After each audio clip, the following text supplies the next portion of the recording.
ನಮಸ್ಕಾರ ಎಲ್ಲರಿಗೂ, welcome back to Amrit vlogs. ನಾನಿವತ್ತು ಅವಲಕ್ಕಿ ಯಾವ ರೀತಿ ಮಾಡೋದು ಅಂತ ಹೇಳ್ಕೊಡ್ತಾ ಇದ್ದೀನಿ. ನಾನು ಅದಕ್ಕೆ 2 ಈರುಳ್ಳಿ, 1 ಟೊಮೆಟೊ, ಒಂದು 5 ಹಸಿಮೆಣಸಿನ್ಕಾಯಿ, ಕರಿಬೇವು, ಕೊತ್ತಂಬರಿ ಮತ್ತು ಅರ್ಧ ಹೋಳು ಲಿಂಬೆಯನ್ನು ಯೂಸ್ ಮಾಡ್ತಾಯಿದ್ದೀನಿ. ಆಮೇಲೆ ಅವಲಕ್ಕಿಯನ್ನು ಒಂದು 2ರಿಂದ 3 ಸಾರಿ ಕ್ಲೀನಾಗಿ ತೊಳೆದು ಎತ್ತಿಟ್ಕೊಂಡಿದ್ದೀನಿ.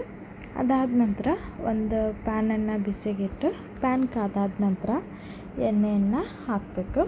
ಎಣ್ಣೆ ಕಾದಾದ ನಂತರ ಜೀರಿಗೆ, ಸಾಸಿವೆ, ಶೇಂಗಾ ಬೀಜ ಮತ್ತು ಉದ್ದಿನಬೇಳೆಯನ್ನು ಹಾಕಿ ಸರಿಯಾಗಿ ಫ್ರೈ ಮಾಡ್ಕೋಬೇಕು. ನನ್ನ ವ್ಲಾಗ್ಸ್ ಆ್ಯಂಡ್ ನನ್ನ ರೆಸಿಪೀಸ್ ಇಷ್ಟ ಆದರೆ ಪ್ಲೀಸ್ ಒಂದು ಲೈಕ್ ಮಾಡಿ, ಶೇರ್ ಮಾಡಿ, ಸಬ್ಸ್ಕ್ರೈಬ್ ಮಾಡಿ, ನಿಮ್ಮ ಫ್ರೆಂಡ್ಸ್ ಆ್ಯಂಡ್ ಫ್ಯಾಮ್ಲಿಗೆ ಶೇರ್ ಮಾಡಿ ಅಂತ ಹೇಳ್ತಾ, ಶೇಂಗಾ ಬೀಜ ಉದ್ದಿನಬೇಳೆಯನ್ನು ಸರಿಯಾಗಿ ಫ್ರೈ ಮಾಡ್ಕೊಂಡಾದಮೇಲೆ ಫಸ್ಟ್ ಇಲ್ಲಿ ನಾವು ಮೆಣಸಿನ್ಕಾಯಿ ಕಟ್ ಮಾಡಿ ಎತ್ತಿಟ್ಕೊಂಡಿರ್ತೀವಲ್ಲ ಅವನ್ನು ಸೇರಿಸ್ಕೋಬೇಕು. ಮೆಣಸಿನ್ಕಾಯಿ ಸೇರಿಸಿದಾದಮೇಲೆ ಸರಿಯಾಗಿ ಅದನ್ನು ಫ್ರೈ ಮಾಡ್ಕೋಬೇಕು. ಮೆಣಸಿನ್ಕಾಯಿ ಖಾರ ಇದ್ದರೆ ಕ್ವಾಂಟಿಟಿಯನ್ನು ಕಮ್ಮಿ ಮಾಡ್ಕೊರಿ, ಇಲ್ಲ ಖಾರ ಜಾಸ್ತಿ ಇಲ್ಲ ಅಂತಂದರೂ ಕೂಡ ಕ್ವಾಂಟಿಟಿಯನ್ನು ಕಡಿಮೆ ಮಾಡ್ಕೋಬೋದು, ಹೆಚ್ಚು ಮಾಡ್ಕೋಬೋದು.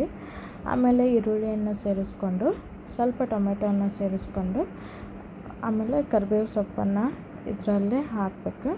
ಮುಂಚೆನೇ ಎಣ್ಣೆಯಲ್ಲಿ ಹಾಕಬೇಕಿತ್ತು, ನೀವು ಎಣ್ಣೆಯಲ್ಲೇ ಕರಿಬೇವು ಸೊಪ್ಪನ್ನು ಹಾಕಿ ನಾನು ಈರುಳ್ಳಿ ಮತ್ತು ಟೊಮೆಟೊ ಸೇರಿಸಿದ್ಮೇಲೆ ಹಾಕ್ತಾಯಿದ್ದೀನಿ. ಅದಾದ ನಂತರ ಸ್ವಲ್ಪ ಅರಿಶಿಣ ಪುಡಿ, ರುಚಿಗೆ ತಕ್ಕಷ್ಟು ಉಪ್ಪು ಮತ್ತು ಟೇಸ್ಟ್ ಬ್ಯಾಲೆನ್ಸ್ ಮಾಡಲಿಕ್ಕೆ ಸ್ವಲ್ಪ ಸಕ್ಕರೆಯನ್ನು ಸೇರಿಸಿ ಸರಿಯಾಗಿ ಇದನ್ನು ಫ್ರೈ ಮಾಡ್ಕೋಬೇಕು. ಹಸಿ ವಾಸನೆ ಹೋಗೋವರೆಗೂ ಇದನ್ನು ಫ್ರೈ ಮಾಡ್ಕೋಬೇಕು. ನಾವೇನು ಅವಲಕ್ಕಿ ಮಾಡ್ಕೋತೀವಲ್ಲ, ಈ ಅವಲಕ್ಕಿಗೆ ಮೇಯ್ನ್ ಇಂಪಾರ್ಟೆಂಟ್ ಟಿಪ್ಸ್ ಏನಪ್ಪ ಅಂತಂದ್ರೆ ಒಗ್ಗರಣೆ ಚೆನ್ನಾಗಿರ್ಬೇಕು. ಒಗ್ಗರಣೆ ಚೆನ್ನಾಗಿರ್ಬೇಕಂದ್ರೆ ಸ್ವಲ್ಪ ಅವಲಕ್ಕಿಗೆ ಈರುಳ್ಳಿ ಮತ್ತು ಟೊಮೆಟೊ, ಈರುಳ್ಳಿ ಜಾಸ್ತಿ ಹಾಕಬೇಕು.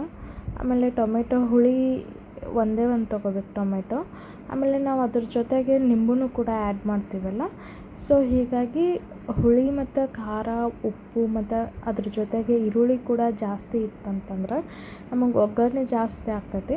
ಆಮೇಲೆ ಅವಲಕ್ಕಿ ಜೊತೆ ಆ ಒಗ್ಗರಣೆ ಚೆನ್ನಾಗಿ ಮಿಕ್ಸಪ್ ಆಗಿ ಟೇಸ್ಟು ಕೂಡ ಚೆನ್ನಾಗಿ ಬರ್ತೈತಿ. ಅದಾದ ನಂತರ ಸ್ವಲ್ಪ ಇದಕ್ಕೆ ನೀರನ್ನು ಸೇರಿಸ್ಕೊಂಡು ಒಂದು ಕುದಿ ಬರೋ ತನಕ ಕುದಿಸ್ಕೊಂಡು ಆಮೇಲೆ ಈ ರೀತಿ ಇದನ್ನು ನೀರು ಮತ್ತು ಒಗ್ಗರಣೆ ಯಾವ ರೀತಿ ಮಿಕ್ಸ್ ಆಗೈತಿ ನೀವೇ ನೋಡ್ತಾ ಇರ್ಬೋದು.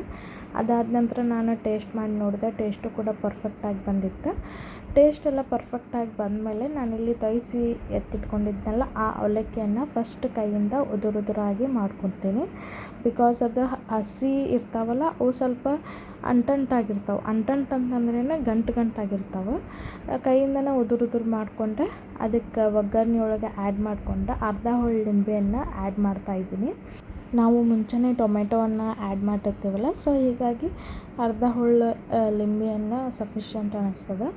ಆಮೇಲೆ ಕೊತ್ತಂಬರಿ ಸೊಪ್ಪನ್ನು ಹಾಕಿ ನಾನಿಲ್ಲಿ ಒಂದು ಟಿಪ್ಸ್ ಏನಪ್ಪ ಅಂತಂದ್ರೆ 2ರಿಂದ 3 ಟೇಬಲ್ ಸ್ಪೂನ್ ಆಗುವಷ್ಟು ಪುಟಾಣಿ ಪೌಡರನ್ನು ಆ್ಯಡ್ ಮಾಡೀನಿ.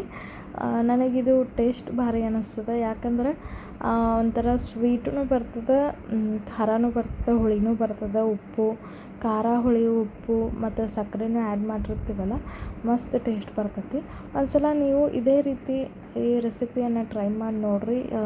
ಯಾವ ರೀತಿ ಬಂದಿತ್ತು ಅಂತಂದು ಕಮೆಂಟ್ ಮಾಡಿ ಒಂದ್ಸಲ ಹೇಳ್ರಿ. ನೀವೇ ನೋಡ್ತಾ ಇರ್ಬೋದು ಎಷ್ಟು ಬ್ಯೂಟಿಫುಲ್ ಆಗಿರುವಂತಹ ಅವಲಕ್ಕಿ ನಮಗೆ ರೆಡಿ ಆಗ್ಯಾವೆ, ಎಷ್ಟು ಕಲರ್ಫುಲ್ ಆಗ್ಯಾವ ಅಂತಂದು. ಟೇಸ್ಟು ಕೂಡ ಅಷ್ಟು ಪರ್ಫೆಕ್ಟಾಗಿ ಬಂದಿತ್ತು. ನೀವು ಕೂಡ ಒಂದ್ಸಲ ನಾನು ಹೇಳ್ಕೊಟ್ಟಿರುವಂಥ ಟಿಪ್ಸನ್ನು ಯೂಸ್ ಮಾಡ್ಕೊಂಡು ಅವಲಕ್ಕಿಯನ್ನು ಮಾಡಿ ನೋಡಿರಿ, ಮಸ್ತ್ ಬರುತ್ತೆ. ನನ್ನ ರೆಸಿಪೀಸ್ ಮತ್ತು ನನ್ನ ವ್ಲಾಗ್ಸ್ ಇಷ್ಟ ಆದರೆ ದಯವಿಟ್ಟು ನಿಮ್ಮ ಫ್ರೆಂಡ್ಸ್ ಆ್ಯಂಡ್ ಫ್ಯಾಮ್ಲಿಗೆ ಶೇರ್ ಮಾಡಿ, ಸಬ್ಸ್ಕ್ರೈಬ್ ಮಾಡಿ ಅಂತ ಹೇಳ್ತಾ ಥ್ಯಾಂಕ್ ಯು, ಬಾಯ್.